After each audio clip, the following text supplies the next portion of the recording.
சோத்து கத்தாழை கூட தினமும் சாப்பிட்டுட்டு வந்தா ரொம்ப நல்லது அப்படின்றாங்களே. சோ அந்த மாதிரி வெரைட்டி இருக்குங்களா? புரியலா? மூலிகை செடி பத்தி சொல்லுங்க மேம். மக்கள் மத்தியில இப்ப நல்ல வரவேற்பு இருக்கு. ஏன்னா நிறைய பேர் பாத்தீங்கன்னா மூலிகை செடி கூட வீட்டுக்குள்ள வளர்க்க ஆரம்பிச்சிட்டாங்க. அதை பத்தி சொல்லுங்களேன். கற்பூரவல்லியில பஜ்ஜி பண்ணி சாப்பிடலாங்க. என்னங்க நீங்க புதுசு புதுசா வாய் ஊறுற மாதிரி சொல்றீங்க. கற்பூரவல்லி இலையை கிள்ளி நசுக்கி போட்டிங்கன்னா அது வந்து கற்பூரவல்லி ரசம் ஆகிடும். அதுவும் வந்து கோல்டு காஃப்க்கு அவ்வளோ நல்லது. வெத்தலை அந்த காலத்து பாட்டிங்கெல்லாம் வெத்தலையை போட்டு மென்னு தள்ளுவாங்க. ஆனா ஒரு சில பேர் தான் வந்து இப்ப வெத்தலை போட்டாலே மாடு மூட்டம் மனங்கட்டி மூட்டோன்னு பயன்படுத்தி வச்சிருக்காங்க. வெத்தலையில என்ன மேம் பெனிஃபிட்? வெத்தலை அந்த காலத்துல ஏன் அப்படி சொன்னாங்கன்னா அடிக்ட் ஆயிடுவாங்க. அதனால அதை தவிர்க்கணுங்கிறதுக்காக இப்படி ஒரு பொய்யை கிளப்பி விட்டுறது.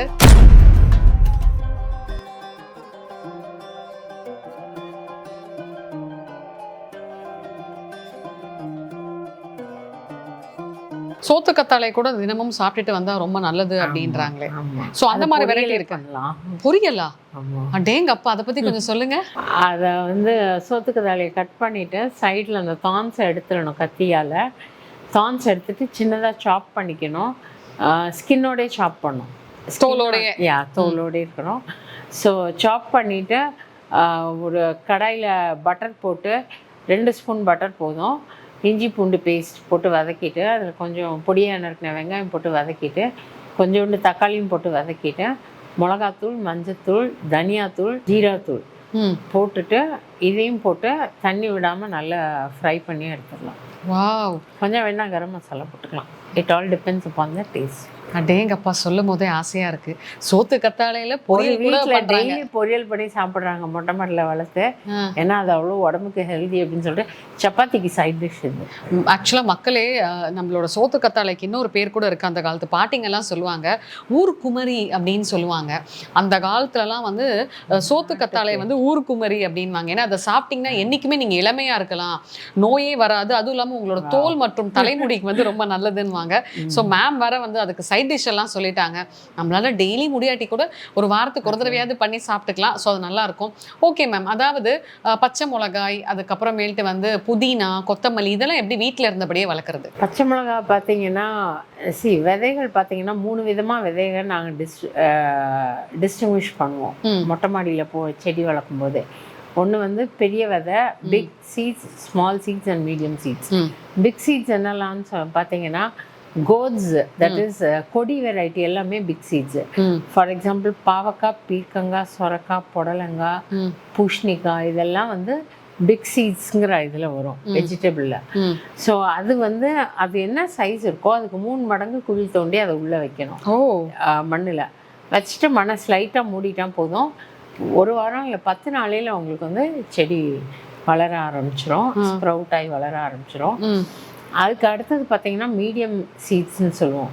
மீடியம் சீட்ஸ் எதெல்லாம் பார்த்தீங்கன்னா சில்லி, டொமேட்டோ, பிரிஞ்சால், அப்புறம் காலிஃப்ளவர், கேபேஜ், இதெல்லாம் வந்து மீடியம் சீடில் வரும். பீட்ரூட், இதெல்லாம். ஸோ இதெல்லாம் வந்து நீங்கள் வந்து என்ன பண்ணணும்னா ஒரு தொட்டியில் வளர்க்கணும். நிறைய விதைகள் போட்டு வளர்த்துட்டு செடி ஒரு மாதம் கரெக்டாக விதை போட்ட அன்னையிலேருந்து 1 மாதம். இப்போ இன்னைக்கு போட்டிங்கன்னா அக்டோபர் 30 அன்னைக்கு அதை எடுத்து நாற்று நடணும்.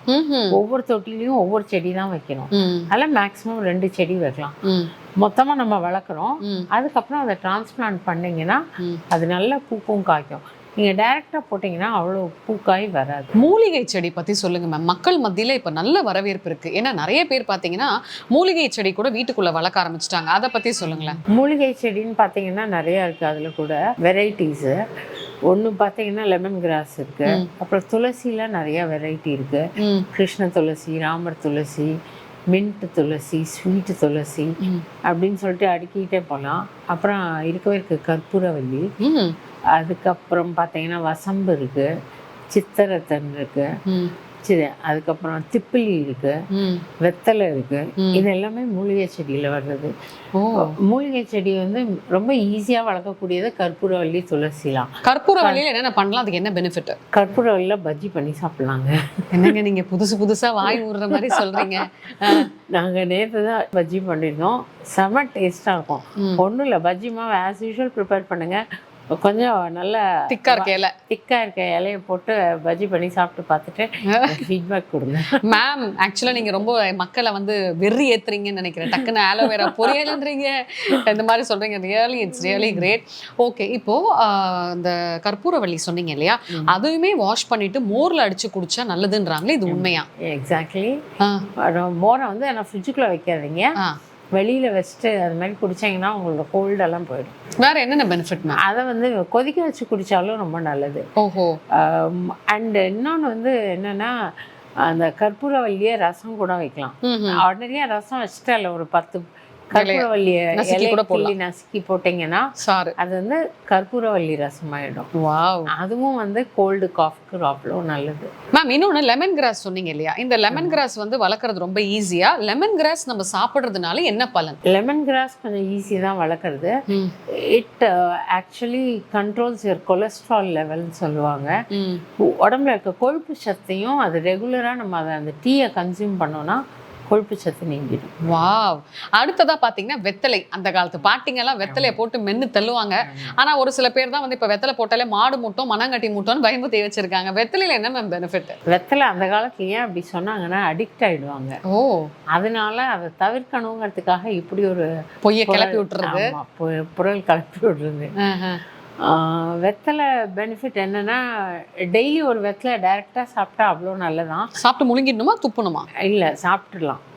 வெறும் வெத்தலையை சாப்பிடணும், செடியிலேருந்து பறிச்சு ஃப்ரெஷ்ஷா எடுத்து. என்ன மேம் ஆகும்? அது சாப்பிட்டா ஜீரண சக்தி கூடும். அதுல ஏன்னா நம்ம வேற ஒன்றும் அடிக்டிவ் எதுவும் யூஸ் பண்ணல. இப்போ பாக்கெலாம் சாப்பிட்டீங்கன்னா அது அடிக்டிவ் ஆகிடும். அடிக்டிவ் ஆச்சுன்னா நமக்கு ரெகுலராக சாப்பிடணும் அப்படிங்கிற அந்த ஒரு இது இருந்துகிட்டே இருக்கும், கிரேவிங்ஸ் இருக்கும். இந்த வெத்தலை சாப்பிட்டீங்கன்னா இதில் வந்து குளோரோஃபில்லும் கால்சியமும் அவ்வளோ இருக்குது. ஸோ மக்களே மேம் சொல்ற மாதிரி வெத்தலையில பாக்கு போடாதீங்க, அதுக்கு பதிலாக வந்து தேங்காய் பர்பியோ இல்லாட்டி வந்து கடலை மிட்டாயோ வாங்கி போடுங்க. சாப்பிட்டா சூப்பரா நல்லா இருக்கும். மேம் வெறுமனே சாப்பிட சொல்றாங்க, அது கொஞ்சம் லைட்டா ஒரு மாதிரி இருக்கும். ஸோ அந்த மாதிரி இருக்கிறவங்களுக்கு வந்து நீங்க வந்து கடலை மிட்டாயை வச்சு யூஸ் பண்ணிக்கலாம். அடுத்ததான் மேம் முள்ளங்கி பத்தி உங்ககிட்ட கேட்டே ஆகணும். முள்ளங்கியில என்னென்ன மருத்துவம் இருக்கு? முள்ளங்கி விதையும் நான் சொன்ன மாதிரி ஸ்மால் சீட்ஸில் வரும். அது வந்து நீங்கள் போட்டிங்கனாலே வீட்டில் வந்து கரெக்டாக 60வது நாளே அந்த முள்ளங்கியே எடுத்துடலாம். ஓகேவா? அந்த 60th டே அன்னைக்கு பார்த்தீங்கன்னா அது வெளியில் நீட்டிட்டு நிற்கும். முள்ளங்கி மண்ணை விட்டு வெளியில வந்துடும். அதோட இலையும் ரொம்ப பெனிஃபிஷியல். அந்த இலையும் நீங்கள் பொரியல் பண்ணி சாப்பிட்லாம். அண்ட் முள்ளங்கி சாம்பார்லாம் வச்சா கேட்கவே வேண்டாம் வாசனை. அது வீட்டு முள்ளங்கினா சான்ஸ். ஆக்சுவலி எதனால மேம் முள்ளங்கியை வந்து அப்படியே அரைச்சி உப்பு போட்டு குடிக்க சொல்கிறாங்க? அதில் வந்து ஆன்டி பாக்டீரியல் ப்ராப்பர்ட்டிஸ் நிறையா இருக்குது. சின்ன 2nd 3rd ஸ்டாண்டர்ட்லேயே என் பொண்ணுங்களுக்கெல்லாம் நான் படிக்கும்போது சொல்லி கொடுத்தது, தக்காளியும் முள்ளங்கியும் டெய்லி பேசிஸில் சாப்பிட்டாலே வந்து இம்யூனிட்டி கூடுமா. ஓ வாவ். உடம்புல இம்யூனிட்டி நல்லாவே இருக்கும். அந்த முள்ளங்கியும் தக்காளியும் அவ்வளோ பெனிஃபிஷியல் ஃபார் த பாடி. வேற என்னென்ன செடிகள் மேம் நல்லது மூலிகையில? ஏன்னா மக்கள் வந்து கொஞ்சம் சிரமப்பட்டு வளர்க்கணும்னு ஆசைப்பட்டா கூட இதை தான் நமக்கு பலன் கொடுத்தா நல்லதுன்னு சொல்லுவாங்க இல்லையா? ஸோ வேற என்னென்ன செடிகள் நம்ம வளர்க்கலாம்? சங்குப்பூ வளர்க்கலாம். சங்குப்பூ டீயும் ரொம்ப நல்லது. அதோட பூவோட டீ குடிச்சா அவ்வளோ நல்லது. துளசியில நான் சொன்ன மாதிரி மின்ட் துளசி வளர்த்தீங்கன்னா டெய்லி 2 இலை சாப்பிட்டாலும் ரொம்ப நல்லது. அதே மாதிரி இன்சுலின்னு ஒரு பிளான்ட் இருக்கு. அந்த பிளான்ட்டை பிச்சு டெய்லி இலை சாப்பிட்டாலும் அதுவும் உடம்புக்கு நல்லது. Insulin, as the name suggests, it is very good for diabetic patients. Okay, diabetic patient ஆமா, டயபெட்டிஸ் இல்லாதவங்க சாப்பிட்டா கூட நல்லது, சுகர் வராது. வேற என்ன செடி மேம் சுகருக்கு நல்லது? ஏன்னா இன்னைக்கு ஒரு வீடு எடுத்துக்கிட்டீங்கன்னா ஒரு தெருவில் 10 வீடு இருக்குன்னா 8 வீடுல சுகர் பேஷண்ட் இல்லாம இருக்க மாட்டாங்க இல்லையா? ஸோ சுகருக்கு இந்த சங்கு இந்த இதை தாண்டி வேற என்ன நல்லது? நித்திய கல்யாணி செடி வளர்க்கலாம். அதோட இலை கன்சியூம் பண்ணலாம். அந்த இலை டெஃபினட்டா வந்து ரொம்ப பிட்டராக இருக்கும். But it is very good for health. அந்த இலையில வந்து இன்ஃபேக்ட் கொரோனா டைமில் கூட அந்த இலையை கஷாயம் போட்டு குடித்தா நல்லதுன்னு தான் சொல்லிட்டு இருந்தாங்க. ஓகே. இதை தாண்டி அழகு அப்படின்னும் போது எல்லாருக்கும் இப்போ இருக்க ஆண்மகன்கள் கூட வந்து அழகுபடுத்திக்கணும்னு ஒரு ஆசை இருக்கு இல்லையா? ஸோ தலைமுடிக்கும் முக சருமத்துக்கும் ஏதாவது வந்து நல்ல செடி இருக்கா? அது வந்து வெள்ளை கரிசலாங்கண்ணி, அந்த கீரையை நீங்கள் வளர்த்தீங்கன்னா, வளர்க்க வேண்டாம், அது வாங்க தான் முடியும். வளர்க்குறது கொஞ்சம் நான் சிரமப்பட்டுக்கிட்டு இருக்கேன். But I think I succeed in வெள்ளை கரிசலாங்கண்ணி. மந்த்ஸ். ஆமாம், வெள்ளை கரிசலாங்கண்ணி விதைக்கு தான் நான் ட்ரை பண்ணிட்டு இருக்கேன். அது கிடச்சிதான் அது போட்டு அதை வளர்த்து அந்த செடியில் நல்லா அரைச்சி இலையை நல்லா அரைச்சி அதை வடிகட்டிட்டு அதோட ஜூஸில் நீங்கள் எண்ணெய் காய்ச்சி தலைக்கு தேய்ச்சிங்கன்னா என்ன தலைமுடி கண்ணங்கரைன்னு ஆகும். அதுக்கப்புறம் இருக்கவே இந்த மஞ்சள் கரிசலாங்கண்ணியும் யூஸ் பண்ணலாம். அதுக்கப்புறம் கருவேப்பிலை, மருதாணி, மஞ்சள் இதெல்லாமே ரொம்ப நல்லது. மஞ்சள் யூஎன்ஓலே கண்டுபிடிச்சிருக்காங்க. It's one of the super food. அதை ஈஸியாக வளர்க்கலாம். இப்போ ஒரு மஞ்சளை கிள்ளி வச்சா கூட உங்களால் பொங்கலுக்கு மஞ்சள் இலை அறுவடை எடுக்கலாம். September is the right season to win. Okay. இன்னொரு ஒரு சின்ன சந்தேகம் மேம். அதாவது தண்ணி கேன் இருக்கு இல்லையா, 20 லிட்டர்ஸ் கேன், அந்த கேனை கட் பண்ணிட்டு கூட கீழே ஹோல்ஸ் போட்டுட்டு மண்ணு போட்டுட்டு அதில் மருதாணி செடி வளர்க்கலாமா? ஏன் ஈஸியாக வளர்க்கலாம். அது ரொம்ப பெருசாகவே இருக்கட்டும். அது ஸ்லைட்டாக டாப் மட்டும் கட் பண்ணால் போதும். ஏன்னா அதுக்கு மருதாணி மரம் வெரைட்டி. ஸோ அது டீப்பாக ரூட் போகும், டேப் ரூட் போகும். ஸோ அதுக்கு மண் நிறைய தேவை. அதனால 20 லிட்டர் கேனில் நீங்கள் அந்த டாப்பை மட்டும் கட் பண்ணிட்டு மண்ணு முக்கால்வாசி போட்டு ஈஸியாக வளர்க்கலாம். மருதாணி, கருவேப்பிலை எல்லாமே வளர்க்கலாம். கண்டிப்பாக அது எதுவும் பிரச்சனை வராதுல்ல? ஒன்றுமே வரும். அருமை. வேற என்னென்ன செடி ரொம்ப சிம்பிளாக வளர்க்கலாம் மேம்? அதுக்கு என்னென்ன மென்யூர் போடலாம்? மென்யூர்னு பார்த்தீங்கன்னா கவுடங் இருக்குது. எல்லாமே ஆர்கானிக்காக பற்றி தான் நான் பேசிகிட்டு இருக்கேன். கவுடங் இருக்குது, வேர்மி கம்போஸ்ட் இருக்குது, அதை மண்புழு உரம். கவுடங்னா எரு காஞ்ச எருவாக இருக்கணும், நல்லா காஞ்சிருக்கணும். அதுக்கப்புறம் பயோ ஃபர்டிலைசர்னு ஒன்று இருக்குது. அப்புறம் பஞ்சகாவியன்னு ஒன்று இருக்குது. ஆட்டுப்புழுக்கு இருக்குது. இதுதான் 5 main manure. Apart from this மீன் அமிலம் போடுவாங்க நிறைய பேர். அது ஃபார்ம்லேண்டில் தான் யூஸ்வலாக யூஸ் பண்ணுவாங்க. அதுக்கப்புறம் ஜீவாமிர்தம், அமிர்த கரைசல் இதெல்லாம் ஃபார்ம்லேண்டில் யூஸ் பண்ணுவாங்க. பட் மொட்டை மாடி தோட்டம் வர பார்த்தீங்கன்னா பஞ்சகாவியாவே போதுமானது. அண்ட் இதை தவிர்த்து பார்த்தீங்கன்னா அரிசி கலந்த தண்ணி, பருப்பு கலந்த தண்ணி, வெங்காயத்தோல், பூண்டு தோல், வெஜிடபிள் வாஷ் பண்ண தண்ணி, வெஜிடபிள் வேக வச்ச தண்ணி இதெல்லாமே ஊற்றலாம். என்ன மாதிரி மண்? அதாவது நிறைய பேர் இந்த நர்சரியில் போய் வாங்குவாங்க. அதில் இந்த சிகப்பு மண் தான் வாங்கி செடி வைப்பாங்க. உண்மையாலுமே அதில் அந்த பவர் இருக்கா இல்லை எல்லா மண்லேயும்? இல்லை, சிகப்பு மண் மட்டும் பத்தாது. நாங்கள் எங்களுக்கு ஒரு ரேஷியோ வச்சுருக்கோம் மண்ணை கலக்கிறதுக்கு. அது பார்த்தீங்கன்னா கோகோபீட்னு ஒன்று இருக்குது. அந்த கோகோபீட் பார்த்தீங்கன்னா 4.5 கிலோ வரும். ஒரு கோகோபீட் பிரிக்கு 4 to 5 கிலோ. அதை பிரிக் ஃபார்மில் இருக்கும். அதை நீங்கள் தண்ணி விட்டீங்கன்னா பொலன்னு உதிர்ந்துடும். அதில் நீங்கள் ஈக்குவல் அமௌண்ட் ஆஃப் கவுடங் போடணும். அந்த வால்யூம் எவ்வளோ தண்ணி ஊற்றினதுக்கப்புறம் எவ்வளோ வால்யூம் இருக்கோ அவ்வளோ ஈக்குவலாக கவுடங் போடணும். அப்புறம் ஒரு 2 கிலோ வேர்மி கம்போஸ்ட், கொஞ்சோண்டு நீம் கேக் பவுடர் கூட போடலாம். இதெல்லாம் உங்ககிட்ட கிடைக்குமா? எல்லாமே. என்ன பார்த்துட்டு இருக்க வியூவர்ஸ்க்கு நிறைய பேருக்கு இந்த நீம் கேக் பவுடர், கோகோபீட், அதுக்கப்புறம் இந்த சாணி கூட நிறைய பேரால போய் அள்ளிட்டு இருக்க முடியாது இல்லையா? ஸோ அதெல்லாம் உங்ககிட்டே வாங்கினா அதை மண்ணியூர் பக்காவாக கொடுத்துருவீங்க? எல்லாமே கலந்த சாயிலும் வச்சுக்கோம், தனித்தனியாக வேணாலும் கொடுப்போம், நீங்கள் கலந்துக்கலாம். இல்லை அங்கே எங்களுக்கு மாடி தோட்டம் அமைச்சு கொடுங்க அப்படின்னு சொன்னால் அதுவும் பண்ணிக்கலாம். நீங்கள் போய் மாடி தோட்டம் அமைச்சு கொடுத்துருக்கீங்களே, அதுக்கு எவ்வளோ இடம் தேவைப்படும், எவ்வளோ அமௌண்ட் தேவைப்படும்? ஆக்சுவலாக ஒரு 100 ஸ்கொயர் ஃபீட்லேயே ஸ்டார்ட் பண்ணலாம். 5000 ரூபா மினிமம் பட்ஜெட் இருந்தால் ஒரு 40 செடி வளர்க்கலாம். வாவ். அப்பார்ட் ஃப்ரம் தட் 40 வெண்டைக்காய் செடி வளர்த்தா டெய்லி 1/4 கிலோ எடுக்கலாம். அப்பா, நான் 1/4 கிலோ வெண்டைக்காய் வீட்லேயேவா? ஆமாம், டெய்லி எடுக்கலாம். அப்பார்ட் ஃப்ரம் தட் அதை விட பெரிய இடம் உங்களுக்கு 10,000 ஸ்கொயர் ஃபீட் இருக்குது, 20,000 ஸ்கொயர் ஃபீட் இருக்குன்னா ஒரு 2 லட்ச ரூபா 3 லட்ச ரூபாய்க்கு கூட நீங்கள் அதை இன்வெஸ்ட் பண்ணிக்கலாம். வெளில போய் எல்லாம் காய் வாங்க வேண்டாம், நீங்களே அழகாக வீட்லேயே வச்சுக்கலாம். ஓகே. 2 கான்செப்ட் இருக்குது. Eat what you grow and grow what you eat. அதுக்கப்புறம் எங்கள் வீட்டில் பார்த்தீங்கன்னா முக்கால்வாசி என்னோட மொட்டை மாடி தான் டிசைட் பண்ணும் இன்றைக்கி நான் என்ன குக் பண்ணுறேன்னு. That's great ma'am. இந்த தக்காளி செடி கூட வீட்டில் அழகாக நிறைய பேர் வளர்ப்பாங்க இல்லையா? ஸோ அதை பற்றி சொல்லுங்கள். தக்காளி செடியெல்லாம் வளர்க்குறது ரொம்ப ஈஸி. பட் ஈஸியஸ்ட்டாக வளர்க்குறது கீரை தான். கீரை பார்த்தீங்கன்னா as I keep saying, வெளியில் கீரை வாங்கி சாப்பிடவே கூடாது. காரணம் அதில் நிறையா மருந்து போடுறான், ஃபர்டிலைசர் போடுறான், பெஸ்டிசைட் போடுறான். அதனால என்ன ஆகுதுன்னா செடி பச்சை பசேர்னு நல்ல ஒரு ஹோல் கூட இல்லாமல் அதில் ஒரு வாட்டர் கூட இல்லாமல் மார்க்கெட்டில் விற்கிறாங்க. அதுதான் நல்லதுன்னு நம்ம நினச்சிட்டு வாங்கி சாப்பிட்றோம். But that is not the correct concept.